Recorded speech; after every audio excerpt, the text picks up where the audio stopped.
We'll talk about that. It's quite poor.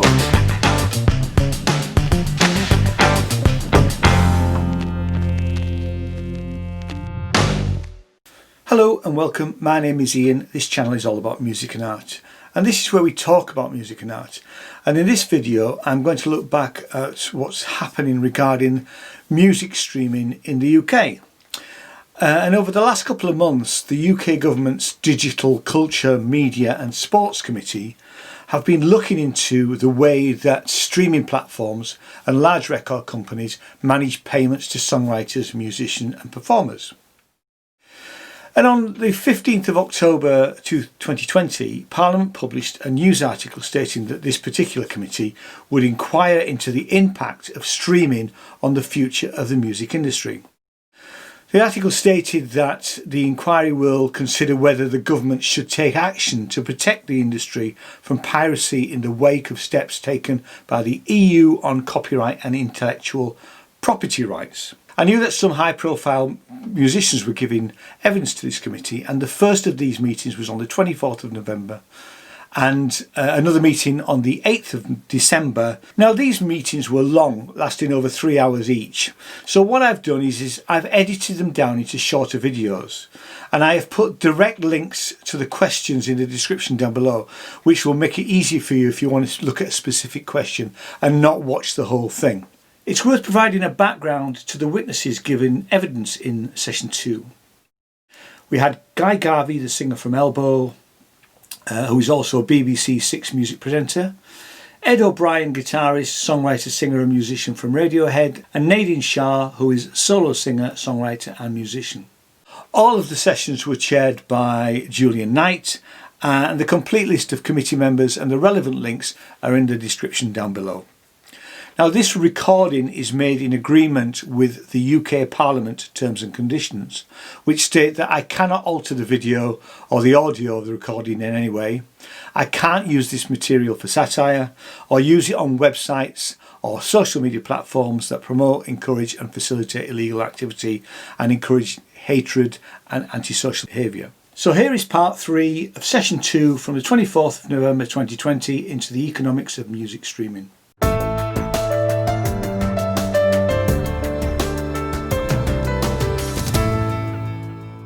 You mentioned earlier on about the importance of producers, and I'd include engineers as well in that. I mean, obviously that's sort of developed the role of the producer, and these days very often they're very intimately involved in the actual making of the music and sometimes the writing of the music as well in recorded music. Do you think that if this committee were to recommend that there should be an amendment to the law to make equitable remuneration available to musicians, that also should include producers and engineers? Because of the nature of their change in role, I think it would automatically, because as producers have become co-writers in certainly in pop music, they already are entitled to that equitable remuneration because they're shaking tambourines, playing pianos, on drums, doing backing vocals. There are still one or two. I was speaking to Cameron Craig, who's won 2 Grammys, the British-based producer, originally from Australia, the other day. He's a bit more of an old-fashioned producer in that he doesn't tend to shake the tambourine, but does the production bit. Even if you fell into that category, do you think there is a case to be made, though, anyway, that producers ought to be included in this right by definition, and also engineers? Certainly producers, and I would say because they have a creative role, certainly producers. Engineers I'm not discounting. I don't know, I've never pondered that before. I couldn't give you a straight answer to that. I think if musicians were paid properly, people would invest in them up front, and that would allow money to go to producers as it did, and engineers and studios that made these places. And I would say also that the production roles you're talking about, the kind of co-writing producers, which is all the people at the studio I'm sat in now, it's a very different skill set. It's very fast. It doesn't allow for weeks and weeks of exploration. which is how some of the most famous records, some of the most groundbreaking records, including OK Computer, I know were made. Lots and lots of time experimenting with sound in the studio, not coming up with a chord progression and a hook and then dressing it, but actually going and exploring. And the idea that continuing exploration sonically, creatively, has come to an end because this business model doesn't suit it, I think is a problem. But yes, certainly producers should be paid for being the creators that they are. Engineers as well, but there we are. Can I ask Nadine, can you tell us, Nadine, a little bit about the process that, by the way, congratulations on being named number 6 in BBC Six Music's Album of the Year list, and for Kitchen Sink, which for the dozens of people watching these sessions, I would recommend that you should buy it in physical form, but if I'm allowed to do that, Chair. But can you tell us a bit about the process of making that album, what you had to put into it, given that we're talking about what you get out of it at the end of it? What did you have to put into it to make that record? Time. Much time. And it's hard not to come across as too emotional with these things, because I do want to hit home so much that we need to be paid properly for what we do, and not to get too emotional about these things. But there is so much time and care that goes into the making of an album, especially the kind of a work that I make.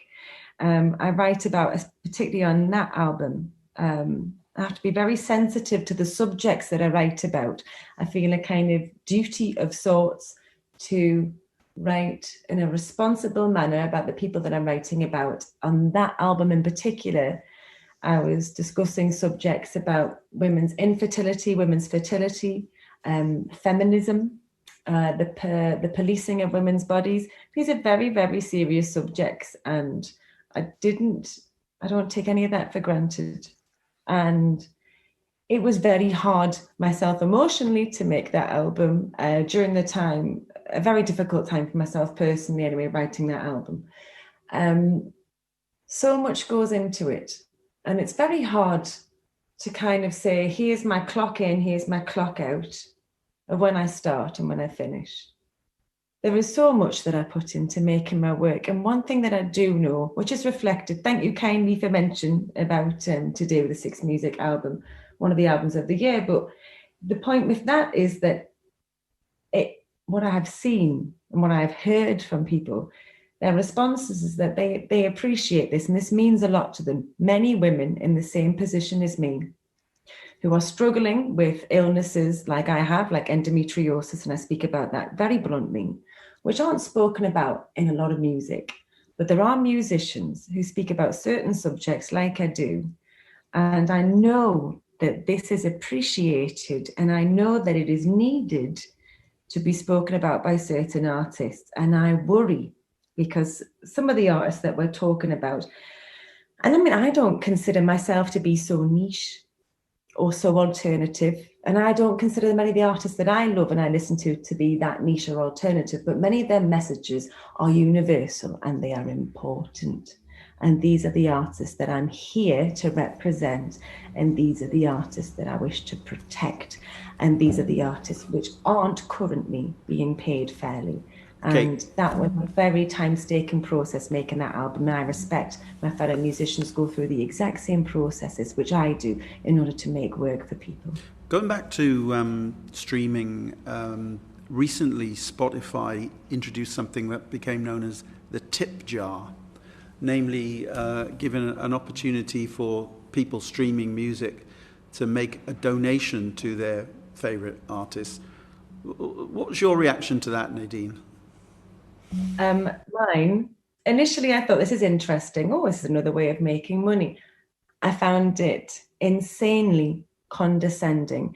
It was an admission of sorts by that platform which says, we know that you're not making enough. And like I said earlier on, when I have to talk about transparency in my earnings and what I make among my peers and my fans, I don't want to come across like I'm cap in hand. I believe that I am worth and I deserve to be treated better. But I do believe that that was an admission that this system is not working for us. And I found it very, very condescending. Do you do any of the new types of ways of connecting with fans, like Patreon and things of that kind? And is there anything for artists like yourself? Is that a route artists should be considering as well as trying to get some more money out of streaming? There is a route that I am considering, but then that said, there are many routes that I can take when I don't use a record label. I don't use this or this or this, and I take on so much more of the work myself. But I do believe that will be detriment to the music that I make, because it just takes up so much more of the headspace that I do believe that I need in order to make the work that I do. But financially, a lot of these other options are possibly a lot more viable for me, but I have the luxury of having a dedicated, substantial fan base already. There are many artists who are not in my position, who do not have a dedicated fan base attached to them already. And those services may not help them so much because they don't have that fan base to now talk to, whereas I do. I could now turn to my fans and say, I'm taking it away from here, and this is where I'm going to put it. And I exist solely with that fan base, and we connect that way. You mentioned earlier on that you didn't think streaming had had any detrimental effect on the way that you make music with Elbow. But in the music that comes across your desk, have you noticed this phenomenon of shorter introductions to songs? And is that something that perhaps actually might be a way in which the technology is actually affecting the way that songs are being presented? You're on mute, Guy. I'll get used to this. You've actually reminded me that we have altered the intro to a song for fear that it wouldn't be included on playlists. We had a long introduction to the first song on our last album, which we clipped for streaming use. So yeah, there is that, but Elbow are an album band. We never had the conversation. We never discussed whether or not we were an album band. And in those terms, plenty of bands that are contemporaries of ours, plenty of artists that are contemporaries of ours, don't consider the recording the finished artwork. They consider the recording some recorded versions of songs, and the songs as an entity of the album. But certainly for us, the end goal was an album. And because we never discussed it, whenever we have conversations about what to do in an instance like, will you trim that intro so that it will be included on a playlist, we'll say yes if it leads people to the album. And that might be an old model in some people's eyes, but it's certainly the way I still listen to music. And there are plenty of new album listeners out there. I don't think there's anything wrong with playlists. I don't think there's anything wrong with algorithms if they lead people to music they wouldn't have otherwise heard. I think they're great. I think curated is a lot more interesting, a lot more exciting. And I think actually if the streaming platforms did have an open relationship with musicians, they'd find their creative input to be to everybody's benefit. I'd rather hear what Ed listened to when he was making his solo album than have it algorithmically delivered to me. And I think other people would as well. There's all kinds of scope for cooperation here. If the basic question of whether or not there's a problem is answered honestly by all parties, I think that's the exciting thing about being a part of today. I think if we can all acknowledge there's a problem, okay, we can start working together.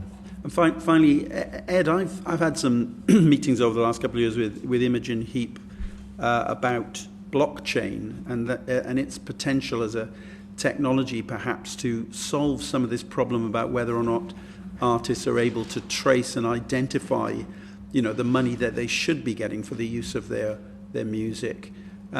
Is that something Radiohead or you've taken any interest in? And do you think that kind of technology might be another way of trying to make sure that people get paid?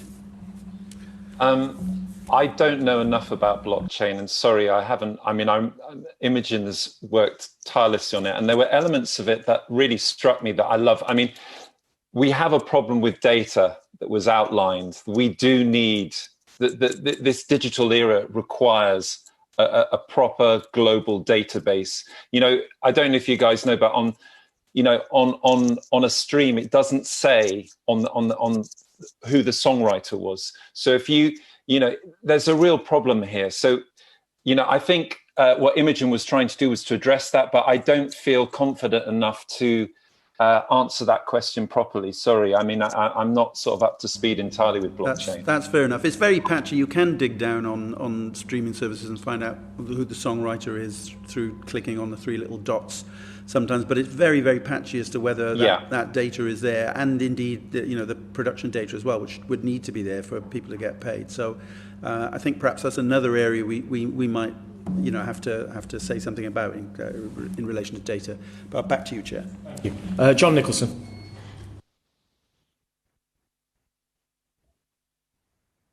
Thank you very much indeed, Chair. And can I just say that I think we've heard some extraordinarily moving testimony today, in particular, the fact that you, Ed, were prepared to talk about mental health issues is very unusual. And as somebody who, actively campaigns on this issue, can I thank you for the fact that you did that, and you too, Nadine. Nadine, also, can I start with you? I just think you've been incredibly brave to talk in such personal terms for us. You've talked about financial struggles, which I think all of us have found really shocking. But can I reassure you that you said you were worried about coming across as cap in hand? You have certainly not done that. You've just made a very reasonable point that you should be paid fairly for your work. Can I ask you just a basic question? What would you like us to do on the committee? What would you like us to recommend that would make things easier for people in your position? Thank you for that. And firstly, thank you very much for this inquiry. I'm very, very grateful to it for it. And I'm speaking on behalf of so many of my friends, my fellow musicians, so many of them who are scared to speak out because we don't, myself included, we don't want to lose favour with the streaming platforms, and we do not want to lose favour with the major labels. But I'm sorry, and you're worried. Yeah. You're worried that by putting your head above the parapet, that you could be punished in some way. You called me brave, some have called me stupid, but I'm used to it. And sorry, can I just ask you about that? What kind of punishment do your friends fear that could be incurred by doing what you're doing? It's something that I don't want to go into speculate. And it's, like I was saying before, it's maybe a darker territory that I don't want to go into so much. But I think, it is just... You don't want to give them ideas. Yeah, all that. But it's because I think, but like Guy was saying before as well, I don't want to be in a huge fight with record labels. I don't want to be in a fight with streaming platforms. I also think Spotify is brilliant, and I use it, and I pay my subscription to Spotify. And Spotify enables me, as a lover of music, all things weird and wonderful, Spotify enables me to access catalogue to some really quite obscure artists. I love Iranian psychedelic music. I love music I love Ethio jazz. I love Ghanaian music made in West Africa. There's much music that I love that I have access to via this platform, and I'm grateful to this platform for that. But I worry about the artists that I listen to equally. Are they being treated as unfairly as I believe that I am and my fellow musicians are? What we can do, what you can do, this inquiry is, honestly, I've been feeling pretty hopeless. And I know that I speak on behalf of so many of my fellow musicians when I say that, but this actually has made me feel very hopeful. And that's very exciting. And I find this whole inquiry extremely exciting. And I'm very grateful. Well, thank you for that. People don't often say that to us. And of course, that's exactly what these inquiries are meant to be about. I'm a journalist by profession. And what I like about the inquiries is that you can ask experts questions and they can give you answers. And if you don't understand the answers, you can ask other questions, and then you can compose a report which you hope will help advance good policy making. Mm-hmm. So that's why I'm keen to know from you specifics that you would like us to include in our report, which will help. Thank you, John. Thank you so much. And I think I go back to what Tom Gray was saying earlier in the first session, and that, I've started to do my homework, and equitable remunerations. This seems to be, equal pay for equal work. I do make meaningful income from my PPL, so I don't see why that shouldn't be able to translate to this model as well. And I think that is mainly my line, in that I do think I don't believe this will answer all of my questions or solve every problem, but I do believe that this is a step in the right direction. And I believe the knock-on effect of providing this legislation could be phenomenal for so many of us musicians. So I would say... Okay, so we talked about the user-centric model.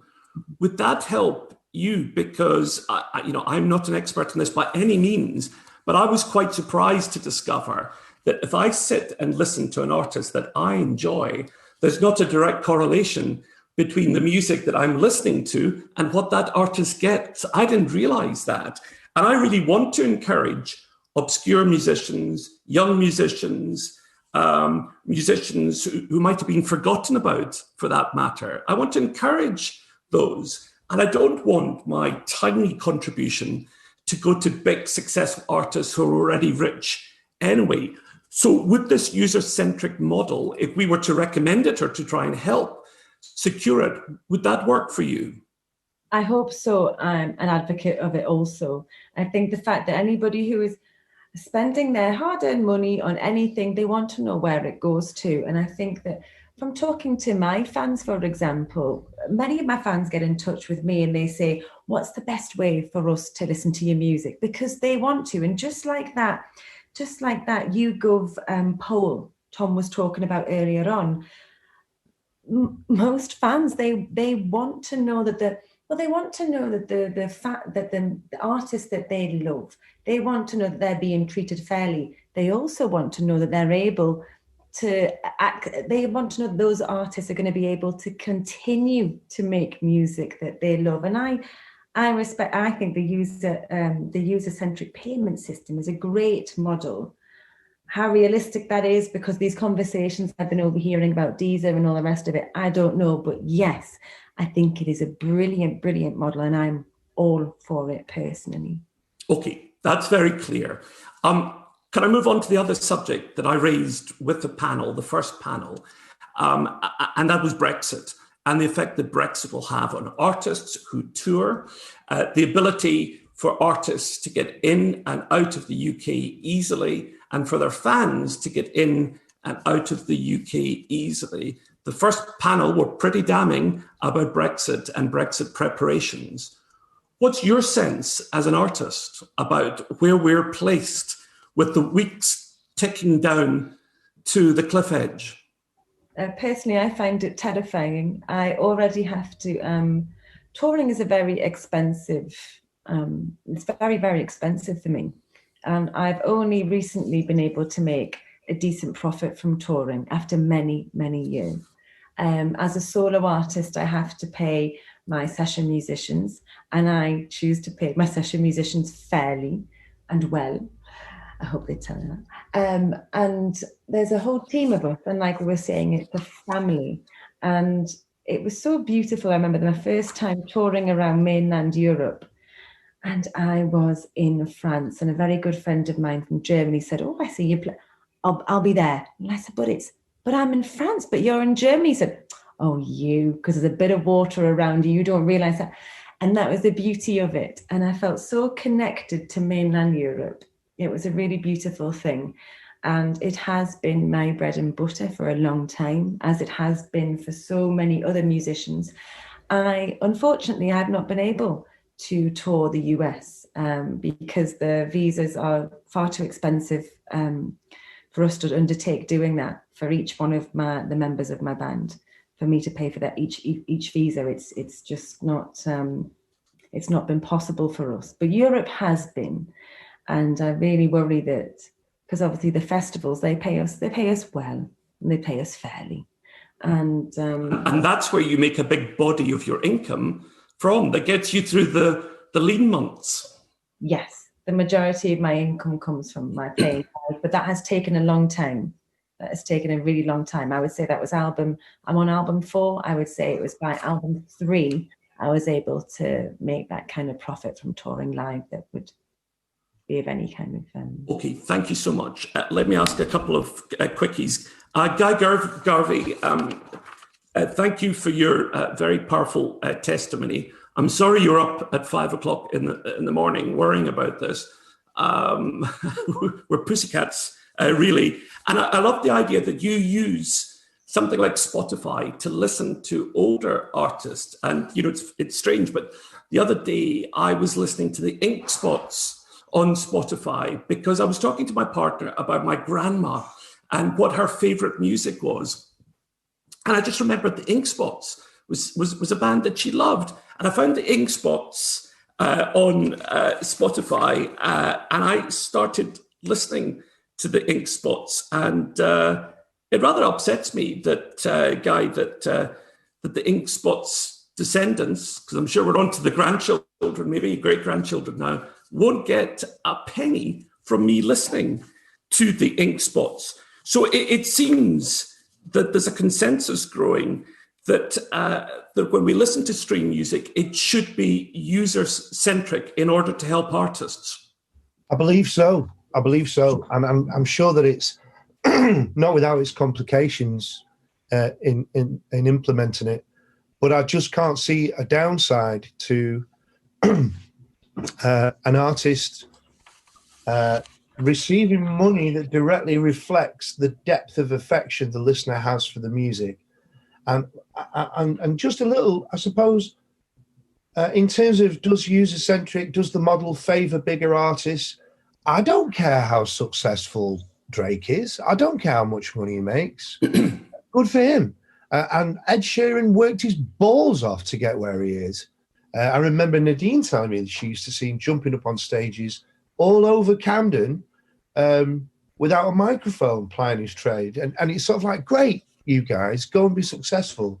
We need the next one. We need the next Ed Sheeran. And we need to make sure that the platform is broad so all these people come up.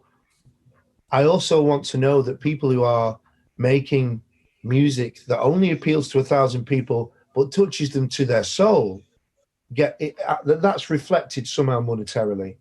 It's something akin to the way that radio popularity is worked out, but I don't know quite enough about that. It's not just figures, it's reach or something like that. But what was your question, John? Listen, you know, that's loud and clear. I think all of us in the committee have got the message. Ed, can I finish with you? Again, many thanks for talking about mental health issues in front of the committee. It's hugely important. Can I, however, pursue the line that I was asking Nadine about, and that's the effect of Brexit on the music industry? Because for bands that tour, it's enormously important, isn't it, to be able to cross the border back into the UK and out again really simply and without paperwork. And I've certainly been quite shocked by the evidence we've had today from every single witness who tells us that they've had no discussions and no industry discussions have taken place, apparently, with the UK government about this.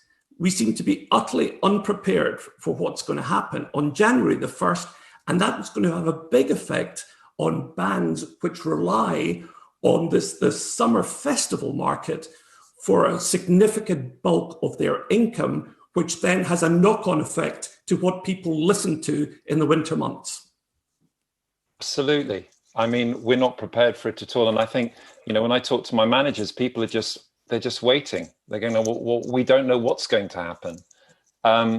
It's huge. It's massive. And, you know, it's interesting hearing Nadine say she hasn't been to America because the visas are prohibitively expensive. You know, touring America is I mean, I've been lucky because I've done a lot of touring in America, both solo, well, mainly Radiohead, but also solo. And it's really hard getting in there. It's, especially in the last 4 years, it's been even harder. And one of the things as a young band with Radiohead was that ease. You know, we basically from 91 through to 98, we didn't stop at all. If we weren't making an album, we were touring. And so much of that touring happens outside of the UK, and it happens in Europe. And it's about building your tribe, building your following, going back there. And it's an essential part. And the summer festivals, in terms of not only the way that you grow, you know, our first festivals, we were on at like 11 o'clock in the morning, and Rage Against the Machine were on. You learn your craft through that as well. It's not just monetarily. It's an education. It's a rite of passage. And to have easy access to that and to let it flow is so key. It's so important for young artists, middle artists, even bands like Radiohead. I mean, you know, Radiohead is a different example because we can probably, you know, get around any problems like that. But because of the kind of sizes of audiences, but it's so key. It's so key to sort this out. Thank you. Back to you, Chair. Thank you. Steve, and finally, Steve Bryan. Yeah, well, thank you very much, everyone. It's been a privilege. We could carry on all day, but you've got other things to do, and the broadcast team will cut us off. I just wonder, Guy, if you were aware that the Apple Music streaming service, the guy who runs it gave an interview a couple of years ago. He said, we're not in it for the money. They use it as an incentive to encourage users to buy the iPhone and the iPads and then to stay in the Apple family, the Apple ecosystem. So basically you're clickbait. And I just wonder whether that rather sums it up. I've heard it before because of how devastatingly insulting it is. Yeah. It's too easy to come out with things like that. It's too easy for a company like Apple to say that they are the point and their product is the point. I'd argue that a phone that plays music is popular not because it's a phone, you know. I think that the general attitude needs to be that this is not content. You know, the word content is so offensive. Yeah, I agree. And just and then it's and it's a brilliant device. They are brilliant devices, and I use them, you know. But yes, that's really insulting. On festivals, because it's been mentioned, we're also doing a piece of work on looking at festivals, which I think you will find interesting, because obviously they have taken a huge hit this year. Most of them haven't happened. Even the biggest of them all, you know, has really struggled and got to make a decision very soon as to what's going to happen for next year. Just if this doesn't change, this inquiry and what we're talking about, given that there is almost certainly going to be festivals that don't return as a result of this pandemic, what do you think that has as the impact on the talent stream, the next round of clickbait for Tim Cook? I think that festivals are as much a foothold to find your audience as radio play, as being included on a playlist, as being recommended in print, I think. But festivals also, and going towards what Ed was saying there as well, the first time I felt like Elbow could consider themselves successful was when Jarvis Cocker nodded at me, or when Ian Brown waved at me, you know, or when Bell and Sebastian challenged us to football. And it's, you know, the sort of the privilege of being a working part of the music community isn't lost on any of us, because we love music in order to get there in the first place. And I have to say, I find this in people who work in the music industry right across the board. I have to say, this whole conversation, what needs to happen next, we need to come together. I don't think it's a case of, we've heard artists banging on about labels before, throwing stones at the giant, you know, and demonizing record labels as being this thing. They promote and they lift up what we do, and they get it out there. And the streaming platforms are the latest thing in all of our armory to connect with our audiences. What we're seeing is foul play, and we need to put a halt to it. And we need to put some things in place in law that will stop it happening again. We want to improve what's already there. But when I was listening to Bessie Smith this morning, thank God somebody pressed record and I could hear her voice from 100 years ago. You know, they're an integral part of what we do. And I also think that the people that are listening to music at the other end need a voice in this as well. People are now very responsible about what they eat, how they shop for clothes. I think they consider themselves responsible, and I think they'd like to be able to ethically source their music. That's a brilliant way of putting it. Just finally, Guy, because you're a BBC radio presenter, I just wondered if you had any view on the ongoing discussion around the fairy tale of New York. The delicate listeners of Radio 1 will be spared the original lyrics. The rest of the stations will make a choice, and Six Music will alternate between the two. I just wondered if you had a view on this latest twist in historical correction. I do, a very firm one. That song is a songwriting masterclass. What it does in 4 minutes is beyond comprehension. It's so beautiful. You won't believe how long the intro is compared to the rest of the song, for a start.